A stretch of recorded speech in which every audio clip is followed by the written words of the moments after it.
अंदर जाने पर वो हैरान हो जाता है जब उसे एक डरी सहमी हुई औरत मिलती है जिसकी कमर पर बम बंधा होता है। वो देखता है कि महिला बहुत घबराई हुई है और ये आतंकवादी जैसा काम करना नहीं चाहती। डेविड उससे बात करने की कोशिश करता है। औरत अपना नाम नादिया बताती है और कहती है कि वो संदिग्ध आदमी उसका पति है। नादिया बम विस्फोट करने की कोशिश करती है लेकिन डेविड उसे शांत करता है। वो नादिया से कहता है कि बतौर सैनिक के रूप में उसने अफगानिस्तान में आतंकवाद और हिंसा देखी है जिसका अंत कभी अच्छा नहीं होता। डेविड नादिया से कहता है कि वो ये सब छोड़ दे और उसे उसके पति से बचाने का वादा करता है। कुछ देर बाद ट्रेन रुक जाती है और पुलिस अंदर आ जाती है। वे नादिया को मारने ही वाले होते हैं कि डेविड उन्हें रोकता है और बताता है कि नादिया आत्मसमर्पण करने को तैयार है। नादिया आखिरकार टॉयलेट से बाहर आती है और एक ऑफिसर बम को निष्क्रिय करके उसे उसकी कमर से हटा देता है। इसके बाद नादिया के पति को गिरफ्तार कर लिया जाता है और पुलिस उसे पूछताछ के लिए हिरासत में ले लेती है। अगले सीन में डेविड अपने बच्चों को लेकर अपनी एक्स वाइफ विकी के घर छोड़ने जाता है। बच्चों को सुलाने के बाद दोनों थोड़ी देर बात करते हैं। विकी उसे रात में वहीं रुकने का ऑफर देती है। डेविड उसे किस करने की कोशिश करता है लेकिन वो तुरंत मना कर देती है और कहती है कि उसका ऐसा कोई मतलब नहीं था। ये सुनकर डेविड परेशान हो जाता है और फौरन घर से बाहर निकल जाता है। अगले दिन सुबह डेविड को उसके बॉस का बुलावा आता है। बॉस उसे ट्रेन में किए गए बहादुरी के काम के लिए बधाई देती है। इसके बाद वो डेविड को गृह सचिव जूलिया मोंटाग की सुरक्षा का जिम्मा संभालने का ऑफर देती है, जो प्रधानमंत्री बनने की दौड़ में है। डेविड खुशी से ये नौकरी स्वीकार कर लेता है और घर जाकर जूलिया मोंटाग के बारे में कुछ जानकारी जुटाता है। उसे पता चलता है कि जूलिया विदेशी सैन्य कार्रवाइयों का समर्थन करती हैं, जिससे डेविड थोड़ा परेशान हो जाता है क्योंकि वो अब भी अफगानिस्तान में बिताए समय से PTSD यानी पोस्ट ट्रॉमेटिक स्ट्रेस डिसऑर्डर से जूझ रहा है। अगले दिन डेविड अपने पहले दिन काम पर जूलिया के साथ काम शुरू करता है। वो उसे सुझाव देता है कि उसकी सुरक्षा के लिए मंत्री भवन के अंडरग्राउंड दरवाजे से प्रवेश करे, लेकिन जूलिया इसमें कोई दिलचस्पी नहीं दिखाती और बिना कुछ कहे चली जाती है। डेविड दिन भर उसका पीछा करता रहता है जब तक वो काम करती है और दिन के आखिर में उसे घर छोड़ने जाता है। ड्राइव के दौरान डेविड ड्राइवर को एक दूसरा रास्ता लेने का सुझाव देता है क्योंकि मौजूदा रास्ता उसे असुरक्षित लगता है। उसकी इस बार बार की दखलंदाजी से जूलिया काफी नाराज हो जाती है, लेकिन डेविड कहता है कि वो सिर्फ अपनी ड्यूटी कर रहा है। जब वे जूलिया के घर पहुंचते हैं तो डेविड हर कमरे की जांच करने लगता है ताकि किसी भी सुरक्षा खतरे को ढूंढ सके। इससे जूलिया फिर से परेशान हो जाती है और उसे वहां से जाने को कहती है, लेकिन डेविड जूलिया की फ्रस्ट्रेशन समझाता है।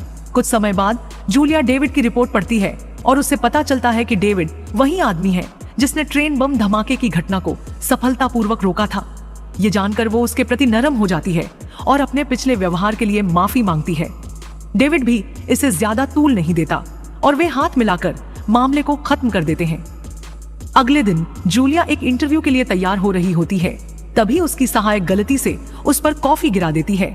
डेविड तुरंत बिना किसी हिचकिचाहट के अपनी शर्ट ऑफर करता है और जूलिया उसकी इस मदद से इम्प्रेस हो जाती है। थोड़ी देर बाद इंटरव्यू शुरू होता है और डेविड देखता है कि जूलिया अपनी सैन्य योजनाओं पर बात कर रही है। ये सब सुनकर डेविड को तनाव होता है क्योंकि उसे अपने युद्ध के पुराने अनुभव याद आने लगते हैं। शाम को जब वे जूलिया के घर पहुंचते हैं तो वो डेविड को उसकी शर्ट के लिए धन्यवाद देती है। वो उसे बताती है कि ट्रेन में पकड़े गए आतंकवादी को फांसी होने वाली है।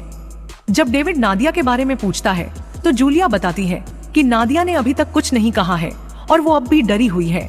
इसके बाद जूलिया डेविड से उसके परिवार के बारे में पूछती है। डेविड बताता है कि वो शादीशुदा है और उसके 2 बच्चे हैं। फिर वो जूलिया से पूछता है कि क्या वो हमेशा से राजनीति में आना चाहती थी। इस पर जूलिया जवाब देती है कि वो पहले एक क्रिमिनल लॉयर थी और कानूनी व्यवस्था की खामियों को ठीक करने के लिए उसने राजनीति में कदम रखा। डेविड उसकी कई योजनाओं से सहमत नहीं होता तो जूलिया उसे कहती है कि उसे उसके लिए वोट करने की जरूरत नहीं है, बस उसकी सुरक्षा करनी है। इसके बाद डेविड अपने घर लौटता है और फिर से विकी को फोन करने की कोशिश करता है, लेकिन वो उसकी कॉल का जवाब नहीं देती, जिससे डेविड निराश हो जाता है।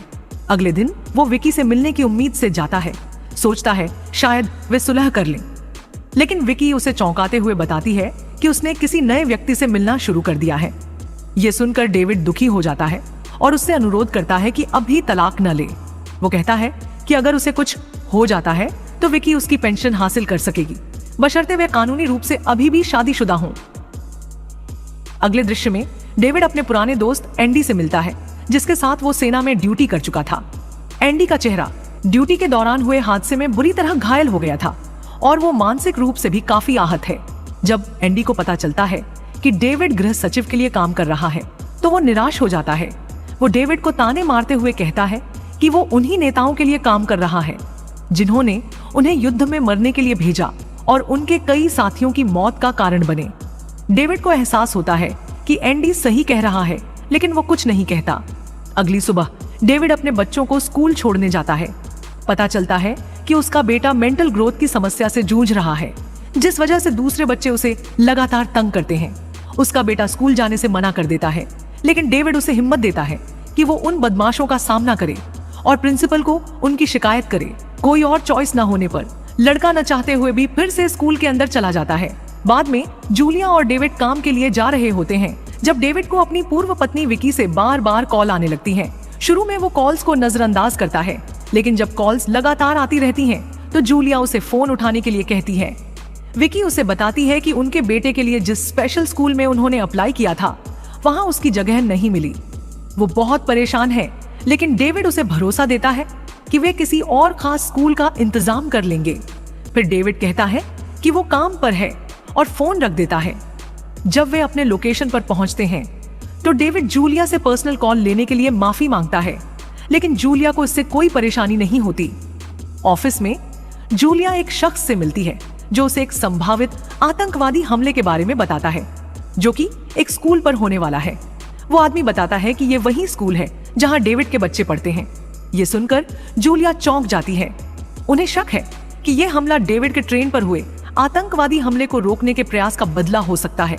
हालांकि वे स्कूल को सूचित नहीं करने का फैसला करते हैं और लोगों में दहशत न फैलाने के लिए सुरक्षा बढ़ा देते हैं।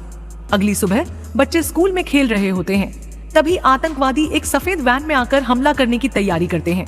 ये देखकर एक टीचर जल्दी से बच्चों को अंदर ले जाता है और एक पुलिस वैन स्कूल के सामने आकर आतंकवादियों को रोकती है। फिर पुलिस आतंकवादियों पर गोली चलाती है, जिससे उनके ट्रक का एक्सीडेंट हो जाता है। ऐसा लगता है कि वे मर चुके हैं, इसलिए एक ऑफिसर ट्रक की जांच करने जाता है। लेकिन अफसोस, उनमें से एक आतंकवादी अभी भी जिंदा होता है और अचानक बम विस्फोट कर देता है। इससे गाड़ी में धमाका होता है और 3 पुलिस ऑफिसर मारे जाते हैं।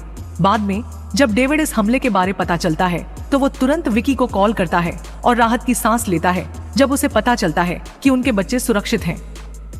इसके बाद उसे उसके बॉस बुलाते हैं, जो उसे बताते हैं कि ये घटना उस ट्रेन हादसे का बदला हो सकती है, इसलिए उसकी पत्नी और बच्चों को किसी और हमले से बचाने के लिए सुरक्षित जगह पर भेज दिया गया है। इससे डेविड खुश होता है, लेकिन फिर उसके बॉस उसे चौंका देते हैं कि उसे जूलिया की सुरक्षा से हटा दिया गया है और अब उसे एक डेस्क जॉब दी गई है। डेविड ये जानने की कोशिश करता है कि उसे ये सजा क्यों दी जा रही है, लेकिन उसका बॉस बताता है कि क्योंकि आतंकवादी अब उसके पीछे हैं, इसलिए जूलिया के साथ उसका रहना बहुत खतरनाक है। आखिर में डेविड को अपने सीनियर ऑफिसर के आदेश मानने के अलावा कोई और रास्ता नहीं बचता। बाद में डेविड फिर से एंडी से मिलता है और शराब पीता है। वे सरकार की आतंकवादी हमले पर दिए गए जवाब पर बात करते हैं और एंडी कहता है कि जूलिया बस इस मौके का फायदा उठाकर और भी ताकतवर बन रही है। वो पूछता है कि अगर जूलिया वही अनुभव करती जो उन्होंने किया तो वो कैसा महसूस करती। ये सुनकर डेविड चौंक जाता है, क्योंकि उसे समझ आता है कि उसका दोस्त जूलिया को नुकसान पहुंचाने का प्लान बना रहा है। अगली सुबह विकी को एक खत मिलता है जिसमें बताया जाता है कि एक खास स्कूल में उनके बच्चों के लिए अचानक एक जगह खुल गई है। वो तुरंत डेविड को बताती है और वे इस खुशी का जश्न मनाते हैं। बाद में उसे उसके बॉस फिर से बुलाते हैं, जो उसे बताती है कि अब उसे जूलिया के बॉडीगार्ड के रूप में फिर से काम पर रखा गया है। डेविड पूछता है कि ये कैसे हुआ, तो वो जवाब देती है कि लगता है जूलिया ने कुछ ऊंचे ऑफिसर से दोस्ती कर ली है। ये सुनकर डेविड फौरन समझ जाता है कि ये जूलिया ही थी जिसने उसे वापस बुलाने और उसके बेटे के स्कूल की समस्या में मदद की। बाद में वो ड्यूटी पर रिपोर्ट करता है और जूलिया कहती है कि उसे वापस पाकर अच्छा लग रहा है। शाम को वो उसे डिनर पर बुलाती है, जिसे वो खुशी से स्वीकार कर लेता है। वे अपनी निजी जिंदगी के बारे में बात करना शुरू करते हैं और जूलिया बताती है कि वो एक बार शादीशुदा थी। डेविड भी बताता है कि वो अपनी पत्नी से अलग हो चुका है और सिर्फ बच्चों के लिए अच्छे संबंध बनाए हुए हैं। वो जूलिया को उसके बेटे के स्कूल की समस्या में मदद करने के लिए धन्यवाद देता है और जूलिया जवाब देती है कि वो राजनीति में लोगों की मदद करने के लिए आई थी। अगले दिन जूलिया और डेविड प्रधानमंत्री के साथ मीटिंग के लिए जा रहे होते हैं। अचानक कोई कार पर गोली चलाने लगता है और ड्राइवर वहीं मर जाता है। डेविड समझ जाता है कि वे खतरे में हैं, तो वो तुरंत एक्शन लेता है और जूलिया से कहता है कि वो झुक कर बैठ जाए। गोलियां लगातार कार पर आ रही हैं, लेकिन वो उसे बताता है कि वे इस बुलेट प्रूफ कार में सुरक्षित हैं। वो उसे शांत करने के लिए उसका हाथ भी पकड़ लेता है। फिर डेविड पुलिस को फोन करता है और मदद का इंतजार करता है, लेकिन काफी देर तक कोई नहीं आता। वहीं स्नाइपर लगातार फायरिंग करता रहता है, इसीलिए डेविड गाड़ी चलाना शुरू कर देता है। कुछ समय बाद वो कार से बाहर निकलकर अपने आसपास की तस्वीरें खींचता है। जल्द ही उसे पता चलता है कि स्नाइपर पास की एक बिल्डिंग की छत पर है। जूलिया डरी हुई होती है और उससे विनती करती है कि वो उसे न छोड़े, लेकिन डेविड उसे भरोसा दिलाता है कि सब ठीक होगा और कहता है कि वो सिर्फ गाड़ी के अंदर ही रहे।